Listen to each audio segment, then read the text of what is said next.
এমন আগুন, শত শত ফায়ার ব্রিগেডের গাড়ি, হেলিকপ্টার কিচ্ছু করতে পারছে না। দখলদারদের মনে ভয় ঢুকে গেছে। দখলদারদের জনগণ যারা অ্যাগ্রেসিভ না, অর্থাৎ যারা এই হত্যা যুদ্ধ পছন্দ করেন না, ইহুদিদের মধ্যে একটা ভালো গোষ্ঠী কিন্তু আছে যারা মুসলমানদেরকে বন্ধু ভাবে ভালোবাসা। অনেকে ইহুদি বলতে সবাইকে খারাপ মনে করেন, এটা আবার ঠিক না।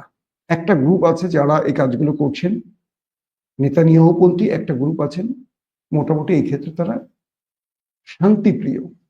তো এরা বলছেন যে আমরা যে নিরীহ নারী শিশুদের মেরেছি, উপরওয়ালার অভিশাপ পড়ছে আমাদের।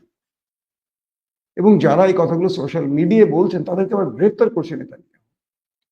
তো যাতে দখলদার দেশটির মানুষ বলতে না পারে যে এটা আল্লাহ প্রদত্ত কোনো শাস্তি, এই জন্য কি করছে তারা ৩-৪ জনকে আবার গ্রেফতার করছে, বলছে দাবানোর লাগে ইচ্ছাকৃত কেউ আগুন লাগায়। শয়তান তো জানে আল্লাহ এক, শয়তান জানে আল্লাহ ঠিক, শয়তান জানে সত্য কি মিথ্যা। শয়তান শুধু আল্লাহর সাথে বেয়াদবি করে, অহংকার করে শয়তান হয়েছে, তাই তো?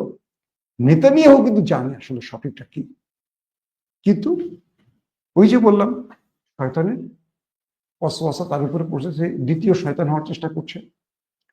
তো বিষয়টা